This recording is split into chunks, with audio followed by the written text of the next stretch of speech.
मी मूल होतो पण आता मला समजायला लागलं. मी मूल होतो पण त्यावेळेस मला कळत नव्हतं, पण आता कोणीतरी मला समजावून सांगणारं भेटलं, कोणीतरी मला मार्ग दाखवणारं भेटलेलं आहे, कोणीतरी मला हात दाखवणारं भेटलेलं आहे, हाताला धरून मला कोणतरी घेऊन चाललेलं आहे, तर मी त्याचा हात पकडून पुढे जाणार. हालेलुया. लक्षात घ्या, बरेच लोक त्या पुढच्या स्टेपमध्ये जात नाहीत, ते तारणातच अडकतात. विश्वासापासून ते कुठे आले? तारणामध्येच ते अडकले. त्यांनाच वाटलं मी इथून पुढे जाणार नाही. मला माहिती आहे, मला सगळ्या गोष्टी कळतात मला, पण मी मात्र पुढची स्टेप घेणार नाही. मला बायबल वाचायला वेळ नाही, मला प्रार्थना करायला वेळ नाही, चर्चमध्ये यायला तर अजिबातच नाही. आणि तुम्ही आला तर मी 2 मिनिटं 10 मिनिटं बसेल तुमच्याजवळ, पण त्याच्यापेक्षा जास्त मला काही जास्त सांगू नका. आणि मी इथंच थांबणार आहे, याच्या पलीकडे मला जायची गरज नाही. मला तुम्हाला सांगू द्या, तुमची जागा फिक्स नाही. आणि जर असं कोण असेल तर त्याला समजावून सांगा, त्याच्याजवळ जा, त्याला सांगा. आणि जर तुमच्या संपर्कात असणारा कोणी व्यक्ती असेल, तुम्ही जिथं प्रार्थनेत जाता तिथं कोणीतरी असं असेल, तर त्याला समजावून सांगा की या स्टेपमधून बाहेर यायचं तर करू. आणि जर यायचं नाहीये तुला, तर निश्चित अर्थानं तू जीवनाच्या पुस्तकातून नाव काढून टाकण्यासाठी स्वतःचा बदल असतो. आणि म्हणून पुढची स्टेप गाठण्याची गरज आहे. त्या माणसाने पुढची स्टेप गाठली पाहिजे. तारण झाला, बाप्तिस्मा झाला त्याला, आणि तिथंच बरेच लोक अडकलेले असतात. आणि त्याला असं वाटतं बाप्तिस्मा घेतला म्हणजे आता इथं संपलं, याच्या पलीकडे काही असतं का? याच्या पलीकडे काही नसतं. बाप्तिस्मा बाप्तिस्मा किती मोठी गोष्ट आहे माहिती तुम्हाला. तो आपल्याला अजून डोळ्यामध्ये करून सांगत असतो की बाप्तिस्मा खूप मोठी गोष्ट आहे, तुम्हाला ठेवत नाही, माझ्या घराण्यात बाप्तिस्मा घेतल्यावर मी एकटाच नाही, आणि तुझ्यासारखे करोडो असे बाप्तिस्मा घेतले. हालेलुया. त्याला ओरडून सांगा, तुझ्यासारखे करोडो पडले असे बाप्तिस्मा घेणारे, आणि बाप्तिस्मा घेऊन तंबाखू खाणारे पण करोड आहेत. हालेलुया. बाप्तिस्मा घेऊन व्यसन करणारे पण भरपूर आहेत. पण बाप्तिस्मा घेऊन बोट काळे करणारे पण भरपूर आहेत. काय बोट काळ लक्षात घ्या. तुम्ही त्याच्यापैकी कोण आहेत का? विचार करा की तुम्ही फक्त तिथे सांगितलं बाप्तिस्मा घेतला, आणि ज्याला त्याला ते सांगत मी बाप्तिस्मा घेतला, मी बाप्तिस्मा घेतला. आणि नवल काय केले बाबा? बाप्तिस्मा घेतलाय. बाप्तिस्मा घेऊन स्वर्गात जाण्यास हे फिक्स नाहीये, घेतलाच ना आपण ठीक आहे. त्याच्या पुढचं काय? या पुढे काहीतरी असेल ना, या पुढचं काय असेल ते सांग. परिपक्वताकडे जाण्यासाठी विचार, परिपक्वतेकडे जाण्याचा विचार आपण करत, आपण तिथंच थांबत राहतो, आपण तिथंच थांबत राहतो. आपल्याला असं वाटतं मी असा आहे, मी तसा आहे, मी आहे, मी एवढा होतो, मी तेवढा होतो. मी कुठून आलो तुम्हाला माहिती आहे का? मी कुठल्या समाजातून आलो, मी कुठल्या जातीतून आलो, मी कुठल्या ह्याच्यातून आलो तुम्हाला ठाऊक आहे, माझं बॅकग्राऊंड तुम्हाला ठाऊक आहे का? आणि अशा बऱ्याचशा गोष्टी आपण सांगत राहतो. आणि मी बाप्तिस्मा घेणं अशक्य होतं, तरी पण मी घेतला ना आता. मग परिपक्व होण्याला 10 वर्ष लागणार आहे का? हालेलुया. बऱ्याच वेळेस आपण ह्या गोष्टीकडे जास्त गांभीर्याने पाहत नाही. पण मला तुम्हाला सांगू द्या, विश्वास, तारण, बाप्तिस्मा या गोष्टी इथं अडकू नका. याच्याही पुढे तुम्हाला जायचंय. आता याच्याही पुढे काय आहे बरं? याच्याही पुढे आहे शिष्यत्व. हालेलुया. याच्याही पुढे काय आहे? शिष्यत्व आहे. बाप्तिस्मा घेतला, चर्चमध्ये येऊ लागला, कारण याच्याही पुढे काय आहे? या आध्यात्मिक गोष्टी सगळं, या आध्यात्मिक गोष्टी म्हणजे बाप्तिस्मा घेतल्यानंतर चर्चमध्ये येणं आहे, प्रार्थना करणं आहे, बायबल वाचणं आहे, आणि त्याच्यानंतर देवाच्या वचनातून ब्रह्मांड होणं आहे, आणि वेगवेगळ्या प्रकारच्या आध्यात्मिक गोष्टी करणं आहे. या सगळ्याच गोष्टी आहेत. लक्षात घ्या, या सगळ्याच गोष्टी त्याच्यामध्ये अवलंबून आहेत, आणि या सगळ्या गोष्टी स्वीकारायला पाहिजेत. बऱ्याच वेळेस असं वाटतं की बाप्तिस्मा घेतला तिथं संपलं, पण आता आध्यात्मिक गोष्टीमध्ये काही लोक तिथं त्या ह्याच्यामध्ये पण अडकलेले, म्हणजे कर्मकांड जसं म्हणतात ना, कर्मकांड. एखादा चर्चमध्ये जसा प्रकारे जातो, चर्चमध्ये जातो, समोरचे लोक हालेलुया म्हणतात, तो पण हालेलुया म्हणतात, टाळ्या वाजतात, तो पण टाळ्या वाजतो, ते म्हणतात प्रेझ लॉर्ड, तो पण प्रेझ लॉर्ड म्हणतो, आणि सगळं काही तो करतो. बायबल पण रोज वाचतो, प्रार्थना पण रोज करतो. आता तुम्ही म्हणा की हे सगळं करणं काय चुकीचं आहे का? हो, हे सगळं करणं बरोबर आहे, हे करत राहायला पाहिजे. प्रार्थना केली पाहिजे, बायबल वाचलं पाहिजे, इतर नंतर गाणं गायलं पाहिजे, आणि सगळं काय केलं पाहिजे. पण याच्या पुढे पण स्टेप आहे ना, याच्याही पुढेही स्टेप आहे. याच्या पुढे स्टेप आहे की नाही? याच्या पुढेही पण स्टेप आहे. आता हे सगळं करणं चुकीचं नाही, मी असं म्हणत नाही की याच्यापेक्षा पण परिपक्वता आहे का? हो, याच्यापेक्षा पण परिपक्वता आहे, याच्यापेक्षा. कारण समजा एखादा व्यक्ती 10 वर्षाचा आहे, आणि 10 वर्ष झाल्यानंतर तो फक्त 4 फुटाचा आहे, आणि तो 15 वर्षाचा झाला तरी पण 4 फुटाचा आहे, आणि त्याच्यानंतर तो 20 वर्षाचा झाला तरी पण 4 फुटाचा आहे, तर तुम्ही त्याला काय म्हणाल? त्याला म्हणाल की ह्याची वाढ खुंटलेली आहे, ह्याची वाढ काय झाली बरं? खुंटली. आणि समजा तुम्ही 2 वर्षापासून, 4 वर्षापासून, 5 वर्षापासून बाप्तिस्मा घेतलेला आहात, आणि तुम्ही प्रत्येक वेळेस चर्चला येता, प्रार्थना करता, बायबल पण वाचता घरी, आणि मग सगळ्या गोष्टी व्यवस्थित आहेत, तुम्हाला असं वाटतं आता ह्याच्या पलीकडे काय? मग तुम्ही 5 वर्षापासून बायबल वाचता, आणि किती वाचता पडतं? आले प्रार्थना किती वेळ? रोज माझी 10 मिनिटं प्रार्थना असते. अजिबात चुकवत नाही. 10 मिनिटं फक्त अंघोळ केल्या गेल्या 10 मिनिटं येशूचं नाव घेतलं. आणि किती वर्षापासून? 5 वर्ष. किती वर्षापासून? 5 वर्ष झाले. 10 मिनिट प्रार्थना करायला चुकवत नाही. 5 वर्षापासून बायबल वाचतोय. अर्ध्यापर्यंत आले. हालेलुया. किती वर्षापासून वाचतोय? 5. अर्ध्यापर्यंत आलेले. आणि अर्ध्यापर्यंत मोठी गोष्ट आहे, छोटी नाही आहे ती. बरेच लोक इथं अडकलेले वाचतायत, ते कंटिन्यू रोज वाचतायत एक अध्याय. मी स्पीड बद्दल, तुमच्या स्पीड बद्दल, बायबल वाचताय स्पीड बद्दल नाही बोलते. आणि तुम्ही 1 वेळा वाचा, 10 वेळा वाचा, तो फरक नाही पडत. त्यांनी 10 वेळा वाचणाऱ्यांची पण वेगळी स्ट्रॅटेजी असते. आणि त्यांचं वेगळी थेअरी आहे. त्या थेअरीमध्ये घुसू नका तुम्ही. ती पण थेअरी मी सांगेन तुम्हाला की ते नेमके काय करतात 10 वेळा वाचून.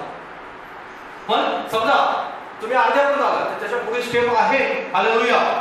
त्याच्या पुढे सुद्धा स्टेप आहे, त्याच्या पुढे सुद्धा परिपक्वता आहे. तुम्ही 10 मिनिटं प्रार्थना करताना देवाची इच्छा आहे की तुम्हाला काहीतरी, तुम्ही आले एकदम 10 मिनिटं प्रार्थना करणार नाही. प्रभू धन्यवाद देतो, सकाळी उठवतोस तू आणि आजचा दिवस तुझ्या हातात देतो. आणि त्याच्यानंतर एवढी एवढी सगळी कामं आहेत आज, आणि त्याच्यानंतर हे सगळं आहे आणि हे सगळं येशूच्या नावात आमेन. 10 मिनिटं प्रार्थना. आणि 5 वर्षापासून तुम्ही प्रार्थना करता. किती वर्षापासून? आणि देव त्याची प्रार्थना पण ऐकत आहे. आणि त्याला धार्मिक पण समजलं जात आहे, लक्षात घ्या. पण याच्याही पुढे स्टेप आहे. पण काही तर देवाची इच्छा असते की हा अर्धा तास बसावं प्रार्थना कर. हालेलुया.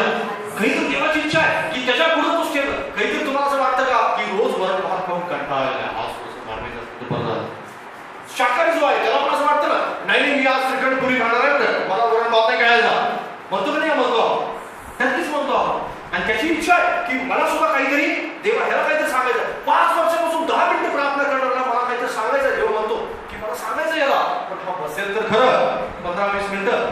त्याला त्याची मॅच बघायची आहे, त्याला त्याचं आई वडिलांचा वेळ घालवायचा आहे, त्याला कामावर जायचं आहे, त्याला मित्रांना भेटायचं आहे, त्याला मोबाईल पाहायचा, व्हॉट्सअप पाहायचं, इकडे पाहायचं तिकडे पाहायचं. माझ्यासाठी 10 मिनिट दिली त्याच्यात समाधान आहे. चालू द्या असं तरी कोपऱ्यात तरी स्वर्गात जागा मिळेल 10 मिनिटासाठी.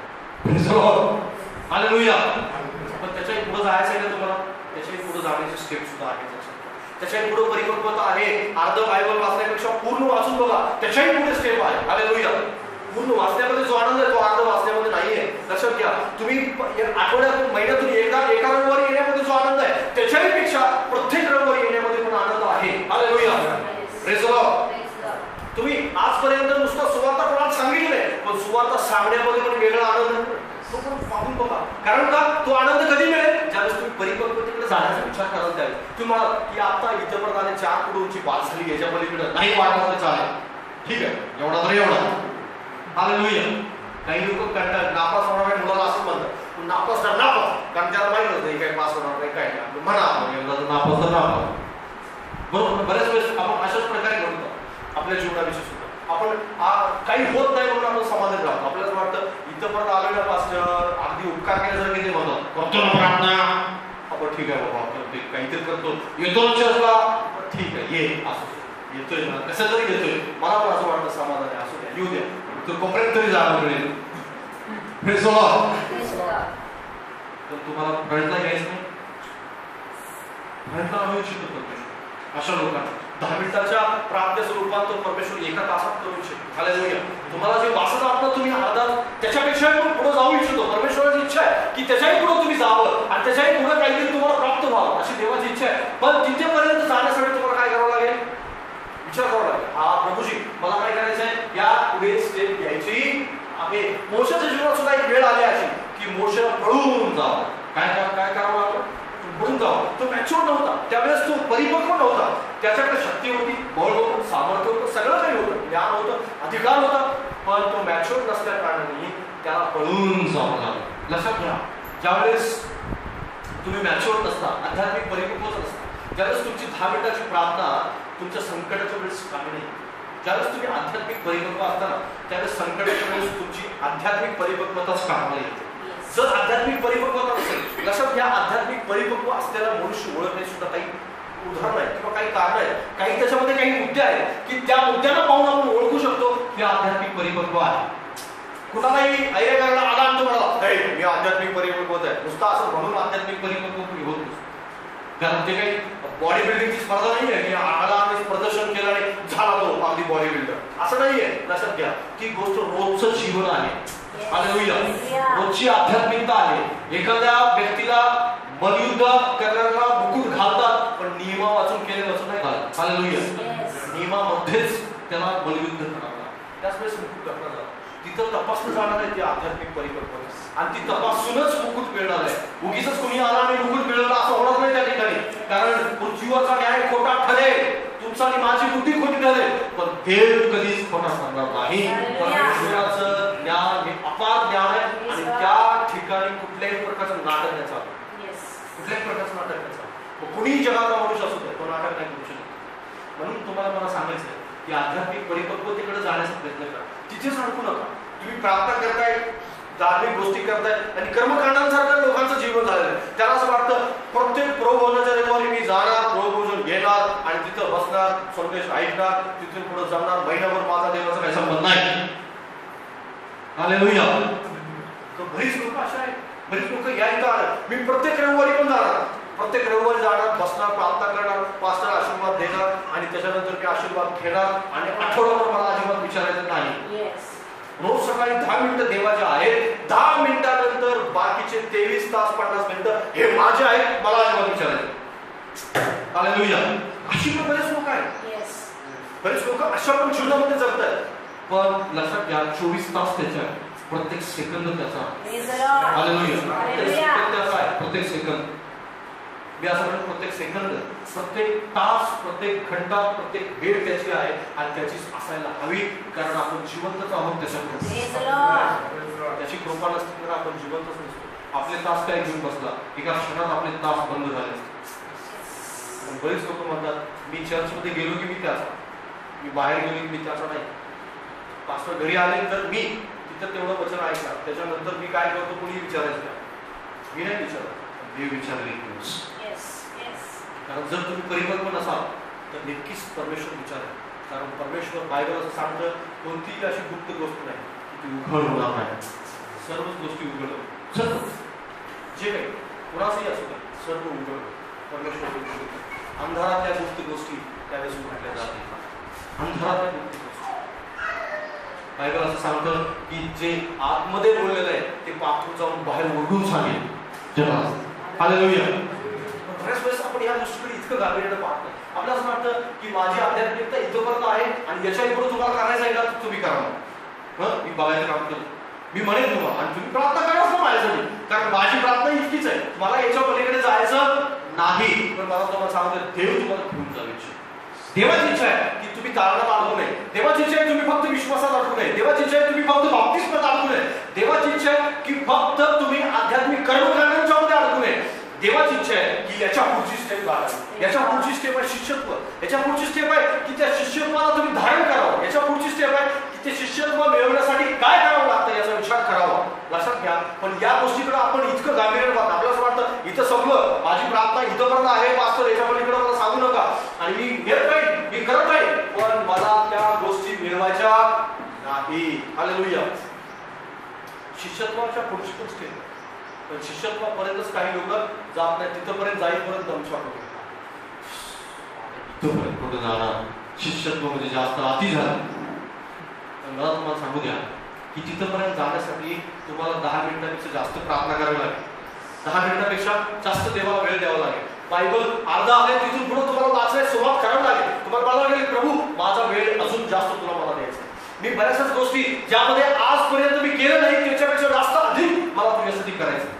करून बघा, परमेश्वर त्याच्यामध्ये आनंद आहे. शिष्यत्वामध्ये दान देणं आहे, शिष्यत्वामध्ये सुवार्ता सांगणं आहे, शिष्यत्वामध्ये एखाद्याला देवाच्या वचनाकडे आणणं आहे, शिष्यत्वामध्ये अधिक प्रार्थना करणं आहे, शिष्यत्वामध्ये अधिक उपवास करणं आहे, शिष्यत्वामध्ये अधिक देवासाठी वेळ देणं आहे, शिष्यत्वामध्ये अधिक देवाचं वचन वाचणं आहे, शिष्यत्वामध्ये एखाद्याला जाऊन देवाच्या गोष्टी शिकवणं आहे.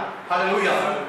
या पुढे आपण जात नाही, इथपर्यंत आपण जात नाही. इथपर्यंत आपली जाण्याची इच्छा नसते, आपल्याला वाटतं इथपर्यंतच. पण देवाची इच्छा आहे प्रत्येकाने पुढची स्टेप काढावी. ज्याला विश्वास आहे त्यानं बाप्तिस्मापर्यंत यावं. जो फक्त बाप्तिस्मामध्ये आलेला आहे त्यानं आध्यात्मिक कर्मकांडाचं समजा जी प्रार्थना आहे 10 मिनिटं 15 मिनिटं काय असेल ती, किंवा बायबल अर्ध वाचन आहे, इथपर्यंत यावं. आणि जो इथं आलेला आहे त्याला शिष्यत्वापर्यंत यावं. हालेलुया. देवाची इच्छा आहे की पुढची स्टेप आपण प्रत्येकाने काढावी. पुढच्या स्टेपला आपण प्रत्येकाने जावं. मोशे पळून गेला मिद्यानी देशात गेला, आणि किती वर्ष लागले माहिती. विद्यार्थी देशात गेला. एका ठिकाणी विहिरीचं पाणी मेंढरांना पाजल्याची त्या ठिकाणी घटना आपण पाहतो 3ऱ्या अध्यायामध्ये. आणि त्या ठिकाणी ती घटना घडल्यानंतर विद्यार्थी राजा इथ्रोच्या घरामध्ये तो गेला. आता इथ्रोची मुलगी सिप्पोरा, या सिप्पोरेसोबत मोशेचं लग्न झालं आणि आता त्याचा परिवार चालू आहे. त्याला मुलगा झाला, त्याला 2 मुलं झाली आणि त्याच्यानंतर त्याचं आता लाईफ सुरू झाली. आणि त्याला असं वाटलं सासऱ्याची मेंढरं होती आणि इथ्रोची मेंढरं होती आणि ती मेंढरं तो राखू लागला.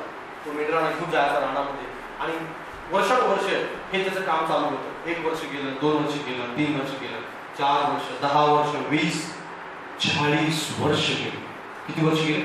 40 वर्ष गेले. आणि 40 वर्षानंतर अचानक रीतीनं एक दिवस तो मेंढरा टाकत होता आणि एक दिवस त्या ठिकाणी डोंगरावरती एक झुडूप जळत आहे असं त्याला पाहायला मिळालं. आणि झुडूप जळत असताना त्या ठिकाणी पाहिलं लांबून गेले आणि त्याने विचार केला जळत तर आहे पण राग झाला नाही का बरं. आणि बायबल सांगतं की तो झुडूप पाहण्यासाठी वळला. त्या ठिकाणी झुडुपाजवळ गेला. त्या ठिकाणी देवाचा आवाज आला, मोशे या ठिकाणी ही पवित्र जागा आहे, आपल्या पायातले जोडे काढ. Hallelujah, praise the Lord. हे मोशेचं पाचारण आहे. हे मोशेचं काय आहे? पाचारण आहे. मोशेला देवाने बोलवलेला हा आवाज आहे, लक्षात घ्या. पण ते जाण्यासाठी त्याला 40 वर्ष त्या कठीण प्रवासातून जावं लागलं. कशातून जावं लागलं? कठीण प्रवासातून जावं लागलं. कठीण काळ होता त्यासाठी 40 वर्षाचा. 40 वर्षात त्याचा गर्व गेला, 40 वर्षात त्याचं शिक्षण संपलं, 40 वर्षात त्याजवळ असलेलं ज्ञान संपलं, 40 वर्षात त्याजवळ असलेली बुद्धी संपली, 40 वर्षात असलेलं त्याजवळ सगळ्या गोष्टी संपल्या आणि तो शून्य झाला, मेंढरांसारखा. मेंढर कशी पुढचं मेंढरू निघाल त्याच्या पाठीमागं मान खाली घालून पळत जातं. त्याला काहीही बुद्धी नाही, काहीही ज्ञान नाही. सगळं जे काही मेंढराला सांगेल त्या प्रकारे तो करत असतं. तशा प्रकारे मोशे झाला आणि त्याला कळालं आता इथून पुढं जीवनामध्ये काही होणे नाही. त्यावेळेस देवाने त्याला आवाज दिला आणि त्याला म्हणाला मी तुला इस्रायल लोकांचा पुढारी म्हणून निवडलेला. Hallelujah, praise the Lord, praise the Lord. परमेश्वराची इच्छा आहे, परमेश्वराची योजना आहे तुमच्या आणि माझ्या प्रत्येकाविषयी. देवाची योजना आहे की प्रत्येक व्यक्तीनं अशा प्रकारे कुठेतरी परमेश्वरासमोर नम्र व्हावं. हे अजून एक व्यक्ती बायबलमध्ये आपल्याला पाहायला मिळतो. त्याचं नाव आहे स्तोत्र संहितेचा 51वा अध्याय.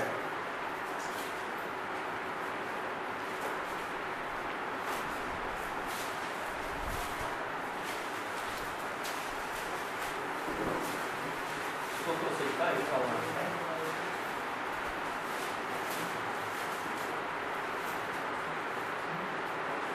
त्याचा 10व्या वचनापासून मी वाचत होतो. हे देवा माझ्याकडे शुद्ध हृदय उत्पन्न कर, माझ्याकडे स्थिर असा आत्मा पुन्हा का.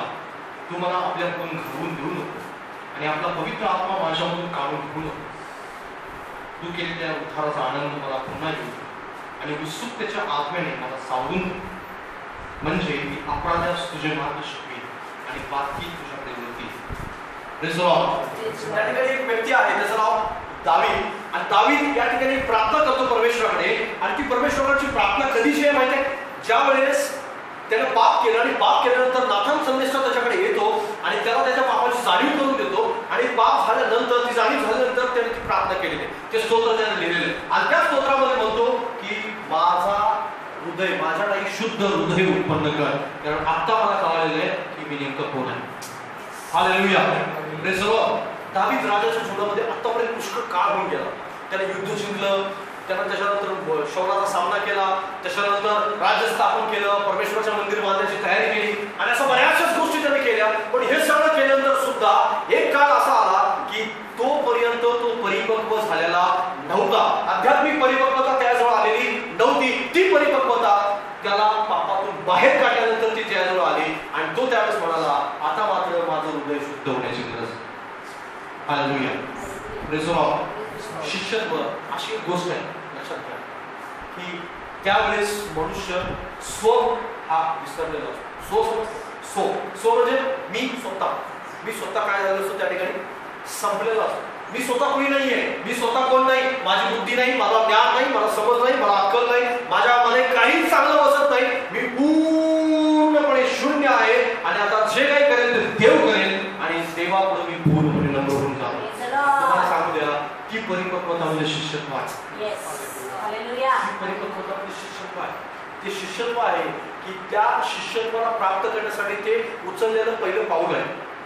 ज्यावेळेस तुम्ही पहिलं पाऊल उचलता शिष्यत्व सुरू होतं. बऱ्याच लोकांना ते शिष्यत्व कळालं नाही. त्याला असं वाटतं मी तासभर प्रार्थना केली म्हणजे शिष्यत्व आलं, मी बायबल वाचलं म्हणजे शिष्यत्व आलं. कारण तुम्हाला मला सांगून द्या, आध्यात्मिक परिपक्वतेविषयी बऱ्याच लोकांची गैरसमज आहे. काही तसा स्टेप आहे, तसे गैरसमज पण आहे. आध्यात्मिक परिपक्वता म्हणजे काय? पहिले ग्रंथी 14वा अध्याय 10वा वचन 14वा अध्याय 14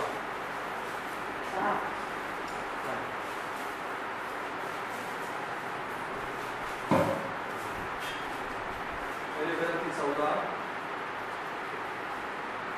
याला सर्वांना त्याचं 20 वचन मी वाचतो. बंधुजन हो, बालबुद्धीचे होऊ नका, पण दुष्टपणाबाबत तान्या मुलांसारखे आणि समजूतदारपणाबाबत प्रौढांसारखे व्हा.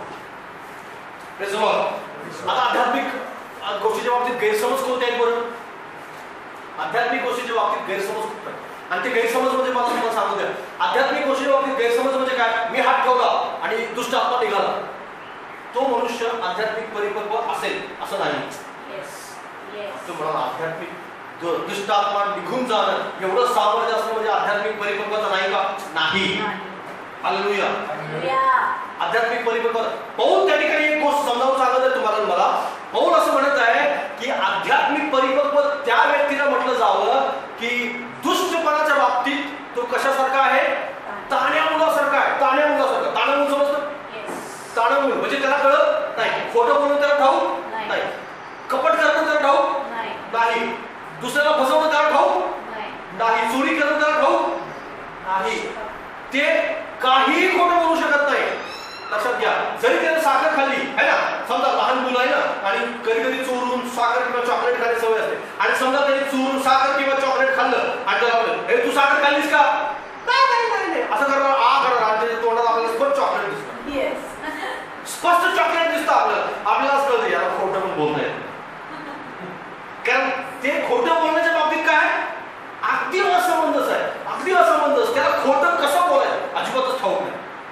त्याला ठाऊक, अरे तू इथली वस्तू घेतलीस का? त्याला असं पाठीमागच लपवलं आणि अर्धी आपल्याला दिसत असते, आणि ते नाही असं म्हणतो, आणि आपल्याला दिसते आपल्याला म्हणत आहे त्याला काही कळत समजत नाही. लपवायचं ठीक पण याला कळत नाही.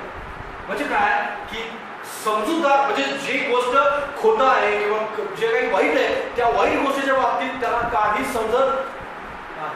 पण जो आध्यात्मिक परिपक्व म्हणून आहे, तासभर प्रार्थना, देवाचं वचन, असं हात ठेवला, दुष्ट पळाला, असं बरंच काय काय करणार, ते उलट आहे. त्याच्यावर उलट समजतो.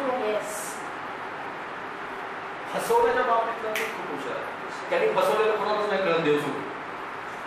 त्यांनी फसवलेलं कोणाला, ते खोटं बोललेला हे देव सोडून कोणालाच नाही समजत. ते खोटं बोलले की देव कोणालाच कळत नाही. त्याला असं वाटतं हा ते फसवलं छान. पण मला तुम्हाला सांगू द्या, ते परिपक्व नाहीये. जर ते परिपक्व असते, जर ते ह्या गोष्टीच्या बाबतीत परिपक्व असते, कारण ते परिपक्व कोणत्या बाबतीत असायला हवे? समजूतदारपणाच्या बाबतीत परिपक्व असायला, प्रार्थना करण्याच्या बाबतीत परिपक्व असायला पाहिजे. ते परिपक्व असायला पाहिजे होते. कशा बाबतीत?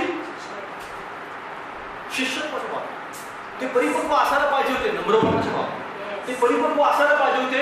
धार्मिक गोष्टी गंभीरपणे करण्याच्या बाबतीत. पण ते गैरसमजत आहेत का? कारण ते परिपक्व नाही. ते फसवण्याच्या बाबतीत परिपक्व आहे. याचा अर्थ काय की ते परिपक्वच झालेले आहेत. त्याला कळालंच नाही धार्मिकता, त्याला वचनच कळालं नाही, त्याला समजलंच नाही. मी तुम्हाला विश्वासापासून अगदी आध्यात्मिक गंभीर परिपक्व असणाऱ्यांच्या पर्यंत तुम्हाला घेऊन आलो. म्हणजे ह्या स्टेजच्या तुम्हाला मी सांगितलं ना, कुठल्या स्टेजमध्ये आहात तुम्ही, तुम्हाला शोधायचं आहे. मी कुठल्या स्टेजमध्ये आहे? मी विश्वासात आहे, मी तारणामध्येच आहे, मी बाप्तिस्मामध्ये अडकलेलं आहे, मी काही ऑर्गनायझेशन म्हणून काही करतोय, मी शिष्यत्वामध्ये आहे, किंवा याच्याही पेक्षा अजून पुढची स्टेप आहे की गैरसमजात असणाऱ्यांची स्टेज. गैरसमजात असणाऱ्यांची स्टेज आहे. गैरसमजात आहे बरेच लोक. त्याला वाटतं माझ्यासारखा जगात धार्मिक कोणी नाही, माझी स्वर्गात जागा फिक्स फायनल. पण मला तुम्हाला सांगू द्या की चमत्कार केला म्हणजे स्वर्गात जागा फिक्स नाही. बायबलमध्ये लिहिली अन्य भाषा बोलणे म्हणजे स्वर्गात जागा फिक्स नाही. देवाचं तुम्ही दान दिलं म्हणजे देवाचं स्वर्गात जागा फिक्स नाही. मग हे करण्यासाठी काय करावं लागेल पण स्वर्गात जायला? पापाच्या बाबतीत ताण्या मुलासारखं व्हावं लागेल. हालेलुया. पापाच्या बाबतीत ताण्या मुलासारखं खोटं नाही बोलता आलं पाहिजे. खोटं आलं नाही म्हणजे तुमचं खोटं पकडलं गेलं पाहिजे. म्हणजे तुम्ही खोटं बोलायचं नाही याचा अर्थ असा होतो. खोटं नाही बोलता आलं. तुम्हाला पाप लपवता नाही आलं पाहिजे. तुमची नजर काय असली पाहिजे? देवाकडे स्थिर असली पाहिजे. लक्षात बऱ्याच वेळेस अशा गोष्टीच्या बाबतीत आपण हुशार असतो. आपल्याला वाटतं मी काय करते तुम्हाला काय, मला तुम्हाला सांगू द्या, देवाला सर्व काही समजतं. आणि मला असं सांगतो की दुष्ट लोकांना न्यायासाठी कसं राखून ठेवायचं हे त्याला ठाऊक. त्याच्यापासून पुढे नाही जाऊ शकत. त्याच्यापासून पुढेच नाही. आणि या आध्यात्मिक परिपक्व म्हणणाऱ्या माझा प्रश्न आहे की अंतःकरणामध्ये विचार करा की मी पापाच्या बाबतीत ताण्या मुलासारखा आहे की समजून सांगतात त्याच्या बाबतीत मी ताण्या मुलासारखा. काही लोक नाटक करत राहतात. येड पांघरून पेडगावला जाणारे बरेच लोक आहेत माहिती तुम्हाला. आमच्याकडे मला येड पांघरून पेडगावला जाणार म्हणजे त्यांना असं वाटतं मला काही कळत नाही हो, तुम्ही काय सांगता का, माझ्या डोक्यावर गेले, मला नाही समजत काय. म्हणजे एवढी धार्मिकता मला नाही कळत. पण जे समजायला हवं होतं आणि त्याला म्हटलं तुम्ही तिकडे सिस्टर गेले होते का, मी तिकडे नाही गेलो, मी नाही तिकडे जाय, माझा प्रश्न तर मी दुसरीकडे गेले होते. ते अतिशय चांगलं समजतं खोटं बोलायचं, अतिशय चांगलं. आणि तो चेहऱ्यावर लावणे सुद्धा नसतो आणि तुम्हाला असं वाटणार पण नाही की हे खोटं बोलले. आणि तुम्हाला बायबलचं वचन कळालं नाही ना, मला नाही समजत नाही एवढं बायबलचं वचन. मला सांगू द्या, ते स्वतःला फसवतात, देवाला फसवतात आणि स्वतःचा न्याय करतात की मी स्वर्गात न जाण्यासाठी निवडलेला आहे. त्यांनी न्याय करून टाकला स्वतः की मी स्वर्गात न जाण्यासाठी निवडलेले व्यक्ती आहे म्हणून मी असा आहे आणि असाच राहणार मरेपर्यंत. याचा अर्थ असा की ते गैरसमजत आहे. तुम्ही गैरसमजत बाहेर. दावीद बाहेर आला गैरसमजत. त्याला कळालं की आजपर्यंत मी धार्मिक नव्हतोच, मुळात मी धार्मिक नव्हतोच म्हणून नाथान संदेशाला त्यांनी शिक्षा नाही केली. शिक्षा करू शकला असतो म्हणतो नाथान संदेशाला पण याला पकडा पहिले जेलमध्ये टाका. दावीद राजाचं काम काढतो तो, पण तो म्हणाला हे माझं काम पूर्ण आहे.